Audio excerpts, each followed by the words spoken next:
자, 고개 들고, 자, 가슴 펴고, 손 펴고, 깊이 숨 한번 들이마시고, 그리고 살짝 미소.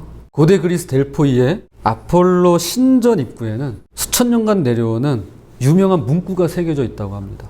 우리 잘 아는 겁니다. 너 자신을 알라. 너 자신을 알라. 새겨져 있다고 합니다. 크세노폰이라는 사람이 쓴 소크라테스 회상록 메모라빌리아에 이런 일화가 있습니다. 어느 날 소크라테스가 한 젊은 제자에게 물었습니다. 자네는 델포이에 가서 그 문구를 자세히 본 적이 있는가? 그러니까 너 자신을 알라. 그 문구를 말합니다. 그러자 이 제자는 대수롭지 않게 대답합니다. 2번이나 갔지만 별로 주의 깊게 보진 않았습니다. 저는 이미 제 자신을 잘 안다고 생각하거든요. 자신만만하게 대답하는 제자에게 소크라테스가 이런 말을 남깁니다. 사람은 자신을 알 때 유익을 얻지만 자신을 안다고 착각할 때 불행해진다네. 이 고대의 경고는 오늘날에도 여전히 유효합니다. 잠언 20장 5절에서 사람의 마음에 있는 모략은 깊은 물과 같다라고 말씀합니다. 즉 아무리 자신을 잘 안다고 생각해도 막상 중요한 결정 앞에 서면 내가 진짜 무엇을 원하는지 어떤 동기로 움직이는지 알기가 힘들다는 건데요.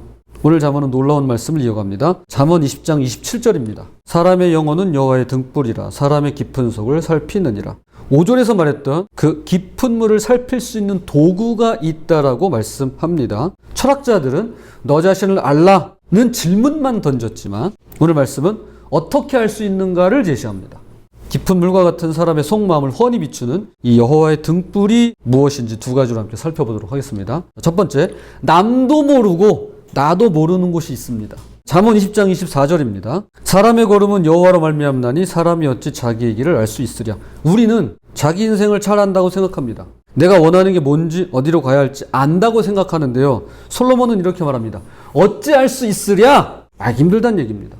여기에 걸음과 길이 나옵니다. 먼저 걸음은 개별적인 발걸음, 일상의 구체적인 결정들을 말합니다.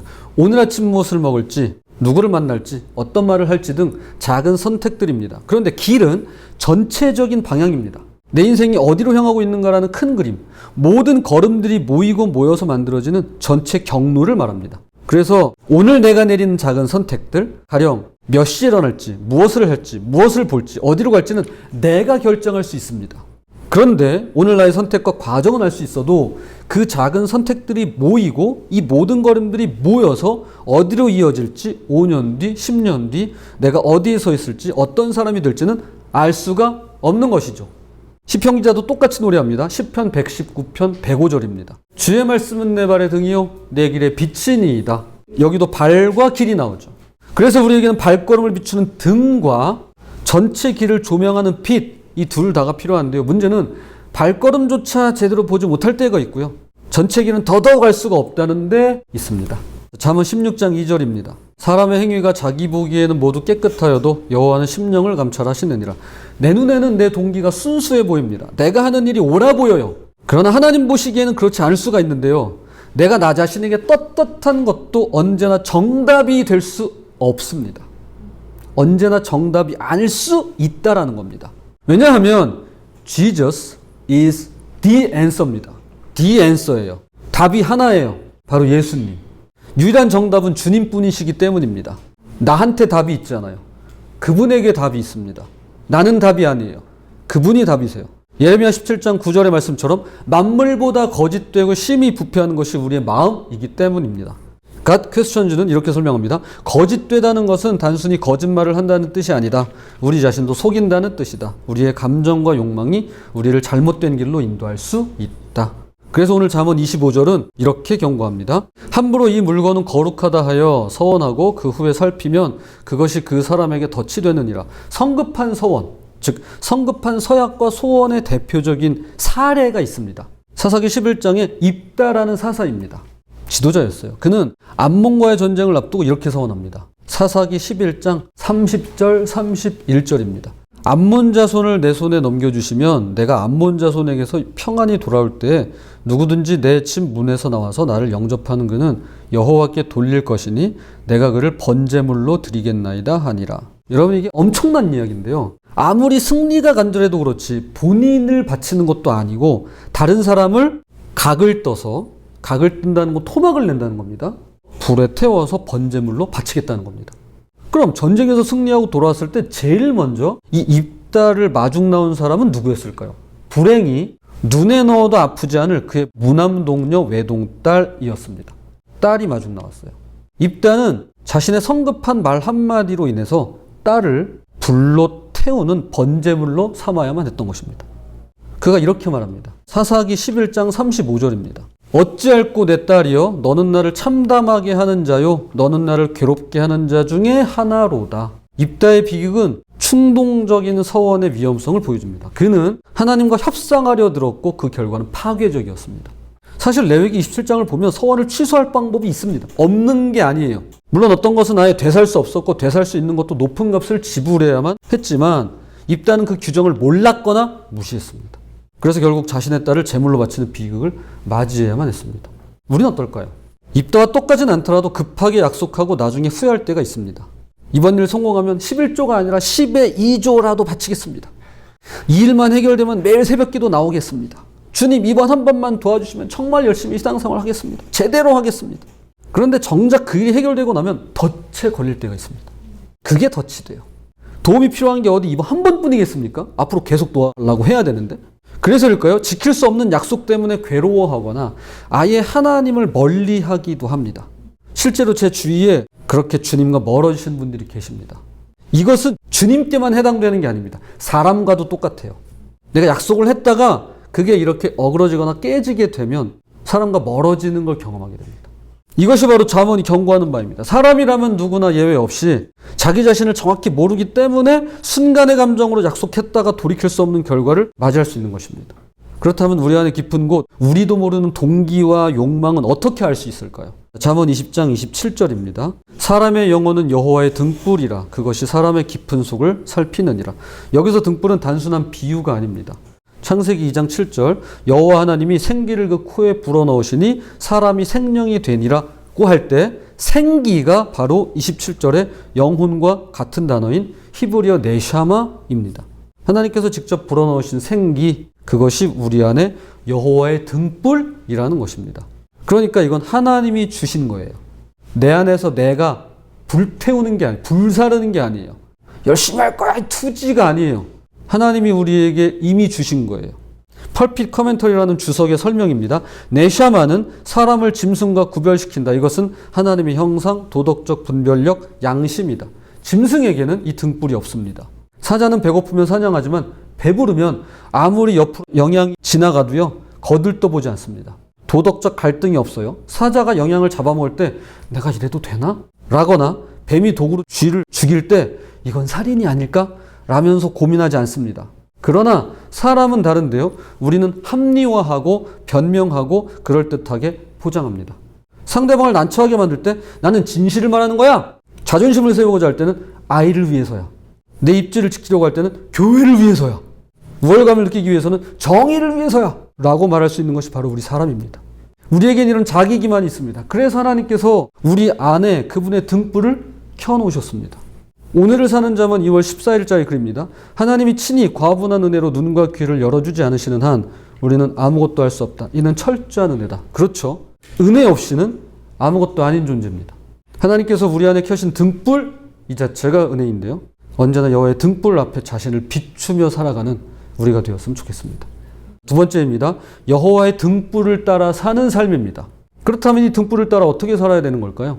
잠언 20장 26절입니다. 지혜로운 왕은 악인들을 키질하며 타작하는 바퀴를 그들 위에 굴리느니라. 키질을 해보신 분들은 아실 겁니다. 곡식을 타작한 후 공중에 들어 올리면 무거운 곡식은 떨어지고 가벼운 겨는 바람에 날아가는 원리가 키질입니다. 그래서 저는 그 소리가 너무 좋더라고요. 쓱 착, 쓱 착. 맞죠?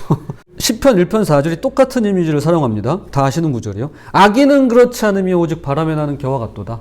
악인은 겨처럼 가볍고 실속이 없어서 바람이 불면 쉽게 날아가 버립니다. 지혜로운 왕은 이 키질을 통해 악을 분리해낸다고 말씀하는 것입니다. 그런데 여기서 놓치지 말아야 할 것이 있습니다. 바로 왕 자신이 먼저 악과 거리를 두어야 한다는 것입니다. 왕 본인이 악과 거리를 둬야 된다는 거예요. 잠언 20장 28절입니다. 왕은 인자와 진리로 스스로 보호하고 그의 왕위도 인자함으로 말미암아 견고하니라. 여기 인자와 진리에 주목해 주시기 바랍니다. 이것은 헤세드와 에메트 라는 히브리어로 특별히 성경에서 언약을 맺을 때 함께 나오는 표현입니다. 이 둘이 같이 나와요. 가장 대표적인 예가 이스라엘의 금송아지 사건 이후에 하나님께서 언약을 갱신하시는 장면인데요. 출애굽기 34장 6절에 이렇게 말씀합니다. 여호와로라 여호와로라 자비롭고 은혜롭고 노하기를 더디하고 인자와 진실이 많은 하나님이로라.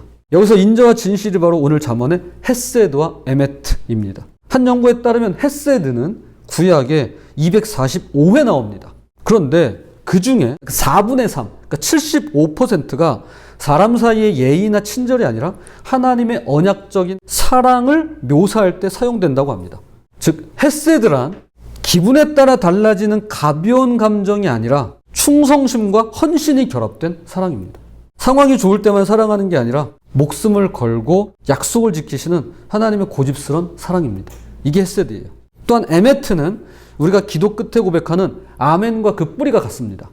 비바람이 몰아쳐도 꿈쩍하지 않는 바위처럼 상황이나 이익에 따라 흔들리지 않는 견고한 신실함을 의미합니다. 이 두 단어가 만날 때 비로소 하나님의 마음을 이해할 수 있는데요. 헤세드와 에메트는 마치 결혼 서약과 같습니다.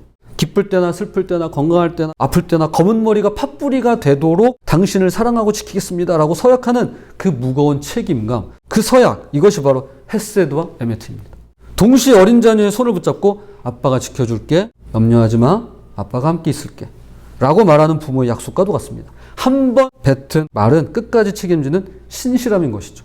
이것은 실수도 없고 실패도 없다는 뜻이 아닙니다. 그럼에도 불구하고 다시금 인자와 진리를 붙들고 신실한 약속으로 돌이키겠다는 것입니다. 그래서 오늘 잠언은 말씀합니다. 왕이시여, 당신의 자리를 지키는 것은 강력한 군대나 정치적 술수가 아닙니다. 하나님께서 백성을 목숨 걸고 사랑하시는 그 헤세드와 한 번 맺은 언약을 끝까지 지키시는 에메트가 당신의 통치 원리가 될 때 비로소 당신의 왕위는 견고해질 것입니다.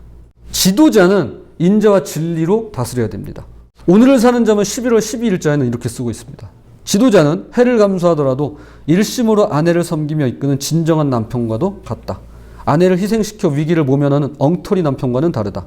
가장 강력한 지도자는 자신의 권한으로 결국 휘하의 무리를 섬기는 사람이다. 지도자는 까다로운 결정을 내릴 때도 결단력이 있어야 한다. 그러나 결국은 권력을 행사하는 것만으로는 부족하다. 가장 큰 지도자일수록 가장 잘 섬기는 법이다. 이것이 바로 예수님의 리더십이죠. 그분은 권력으로 다스리지 않으시고 사랑으로 섬기셨습니다. 그리고 궁극적으로는 목숨을 내어주셨습니다. 우리도 크게 다를 바 없다고 생각합니다. 부모든 직장 상사든 교회 리더든 국가의 지도자든 본인이 가진 권위를 어떻게 사용하느냐인데요. 법 위에 군림하고 두려움으로 통제하는 대신에 사랑으로 섬겨야 하는 것입니다. 인자와 진실, 인자와 진리를 가지고 해야만 하는 것입니다. 그럼 어떻게 이 등불을 따라 사는지 오늘 잠언은 놀라운 대답을 합니다. 잠언 20장 30절입니다. 상하게 때리는 것이 악을 없이 하나니 매는 사람 속에 깊이 들어가느니라. 위의 책 7월 24일자 묵상을 이용하겠습니다. 하나님으로 하여금 고난으로만 우리를 빚으시도록 해서는 안 된다. 하지만 그럼에도 진정한 성장은 상하게 때리는 삶의 난관이 없이는 여간에서 드물다. 탄탄대로만 걸어온 사람은 되게 피상적이며 남에게 공감할 줄 모른다. 고난이 우리를 정화시킨다고 말씀합니다. 그러나 진정으로 우리를 깨끗하게 하고 자라게 하는 것은 나의 상처가 아닌 예수님의 상처라는 것입니다. 모든 학문이 그렇지만 저는 이것이 심리학, 여기 이제 심리학에 관심 있는 분들이 계실 거예요. 정신분석학, 이 진인 한계라는 생각을 해봅니다. 혹시 이 분야에 관련 있으신 분들도 계실 텐데요. 전문의나 전문가들의 역할은 반드시 필요하고 심지어 강의와 상담 영상을 보면서 저 개인적으로 도움을 많이 받고 있습니다. 사고의 지평이 넓어질 수 있어요. 그런데 어린 시절의 상처를 톱봐보고 그것을 끄집어내는 것만으로도 치유가 일어날 수 있지만 근본적으로 우리의 상처가 치유될 수 있는 원인과 그 과정에는 우리의 상처를 똑같이 겪으시고 아니 그 이상 감당하신 주님의 상처 덕분이라는 믿음이 있는데요. 성경은 이렇게 말씀합니다. 이사야 53장 5절입니다. 그가 찔림은 우리의 허물을 인하며 그가 상함은 우리의 죄악을 인함이라. 그가 징계를 받음으로 우리가 평화를 누리고 그가 채찍에 맞음으로 우리가 나음을 입었도다. 우리가 받아야 할 찔림과 채찍을 예수님께서 대신 당하셨기 때문에 그분의 상처가 우리를 치유한다는 것입니다. 주님이 우리를 위해 고난받으셨기 때문에 환난 중에도 신뢰할 수 있으며 주님을 신뢰하면 할수록 고난 중에도 그분을 닮아갈 수 있다는 것입니다. 그래서 참 신기한 게 뭐냐 하면 고난을 당했는데 주님을 떠나야 마땅할 것 같아요. 그런데 오히려 그 반대, 역전되는 현상이 일어납니다. 고난 가운데 주님을 더 붙들고요. 실제로 신앙이 없다가도 고난을 통해서 주님을 믿는 경우가 많습니다. 그러므로 여호와의 등불을 따라 사는 삶이란 주님을 신뢰하고 의지하며 믿음으로 따라가는 것입니다. 그런 우리가 되었으면 좋겠습니다. 자, 이제 말씀의 결론을 맺겠습니다. 우리 안에는 여호와의 등불이 있습니다. 히브리어로 네샤마, 생기가 그것인데요. 하나님께서 우리를 지으실 때 넣어주신 하나님의 형상입니다. 이 등불을 통해 우리는 우리 자신을 볼 수 있으며 우리의 동기를 살필 수 있습니다. 그런데 이것이 구약을 지나 신약시대로 오면서 놀라운 일이 일어납니다. 십자가에 달리신 예수님께서 부활 승천하시면서 우리에게 보내주신 분이 계십니다. 바로 성령님이십니다. 하나님의 빛이 직접 우리 안으로 들어온 것입니다. 로마서 8장 16절입니다. 성령이 친히 우리 영으로 더불어 우리가 하나님의 자녀인 것을 증거하시나니. 여기 두 요소가 나옵니다. 성령 그리고 우리 영. 그렇죠? 다릅니다. 이거 둘 달라요. 우리의 영혼과 성령님이 더불어서 일하신다고 하는 겁니다. 자, 등불과 성령은 다른데요. 등불은 우리 인간의 영입니다. 잠언에서 말하는 여호와의 등불할 때 그 등불, 이것은 우리 인간의 영입니다. 모든 사람이 태어날 때부터 가지고 있는 것입니다. 하지만 성령은 거듭날 때 받는 것으로 믿는 자에게만 주어집니다. 영국의 침략의 신학자 존 길은 그의 주석에서 이렇게 설명합니다. 인간의 이성적 영혼은 사람 내면에 켜진 빛, 곧 여호와의 등불입니다. 우리는 이것을 자연의 빛이라고 부릅니다. 태초에 이 빛은 밝게 타올랐으나 죄로 인해 지금은 매우 희미해져 버렸습니다. 이제 인간은 이 빛을 통해 신령한 것들과 하나님, 그리고 그분에 대한 경배, 하나님이 무엇을 행하셨고 행하지 않으셨는지에 대해 그저 희미하게 엿볼 수 있을 뿐입니다. 사람들은 이 불빛에 의지하여 하나님을 찾을 수 있을까? 그분의 뜻을 알 수 있을까? 더듬거릴 따름입니다. 그런데 이 빛은 아무리 좋아도 촛불 수준에 불과합니다. 정오의 태양처럼 영광스럽게 빛나는 하나님의 계시나 은혜의 복음과 비교할 때 더더욱 그러합니다. 특히 의로운 태양이신 예수 그리스도와 성령의 빛 앞에서는 두말할 것도 없습니다. 그럼에도 불구하고 이것은 여전히 주님께서 켜두신 빛이며 그분의 등불입니다. 이 빛은 빛들의 아버지께로부터 왔으며 그분은 이 빛의 창시자이자 보존자이십니다.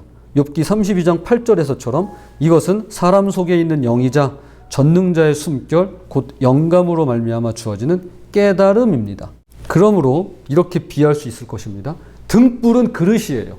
여호와의 등불, 우리 안에 있는 우리 영혼, 이건 그릇이에요. 성령님은 그 안에 거하는 빛이라고 할 수 있습니다. 세상 모든 사람에게 등불이 있습니다. 예수님을 믿거나 믿지 않거나 다 가지고 있습니다. 이게 여호와의 등불이에요. 양심이 있고요, 도덕률이 있고요, 분별력이 있고요, 영혼이 있습니다. 그런데 희미합니다. 죄로 인해 어두워져 있습니다. 그래서 남들 하는 대로만 하면 괜찮다고 생각해요. 법만 지키면 괜찮다라고 해요. 그냥 우리끼리 괜찮으면 괜찮다라고 생각해요. 내가 생각할 때 괜찮으면 괜찮은 거라고 여깁니다. 그러나 믿는 자는 다른데요. 성령님이 그 등불을 밝혀주십니다. 성령이 친히 우리 영과 더불어, 둘은 다르지만 함께 일하십니다. 우리의 양심을 성령님이 깨우시고요. 우리의 깊은 속을 성령님께서 비추어 주십니다. 시편 139편 23절 24절을 찾겠습니다. 하나님이여 나를 살피사 내 마음을 아시며 나를 시험하사 내 뜻을 아옵소서. 내게 무슨 악한 행위가 있나 보시고 나를 영원한 길로 인도하소서. 델포이 신전에 너 자신을 알라는 인간의 한계를 여실히 드러냅니다. 그러나 우리에게는 그보다 더 큰 은혜가 있는데요. 영혼이라는 등불, 그리고 그 등불을 밝혀주시는 성령님이 우리 안에 거하고 계십니다. 아직도 목사님 저는 제 안에 성령님이 계신지 안 계신지 잘 모르겠어요 라고 하시는 분은 이 말씀을 잘 들어보세요. 고린도서 12장 3절입니다. 성령으로 아니하고는 누구든지 예수를 주시라 할 수 없습니다. 혹시 기도하실 때 예수님을 주님이라고 고백하시나요? 예수님을 주라고 여러분은 믿으시나요? 그렇다면 성령님이 안에서 빛을 비추고 계시는 것입니다. 성령님이 계시는 것입니다. 성령이 있을 때에만 예수님을 주님, 주인, 구주라고 고백할 수 있는 것입니다. 부디 내 안의 등불을 따라 성령의 인도하심을 받으며 하나님이 기뻐하시는 길을 따라 사는 저와 여러분이 되시기를 주님의 이름으로 부탁을 드립니다.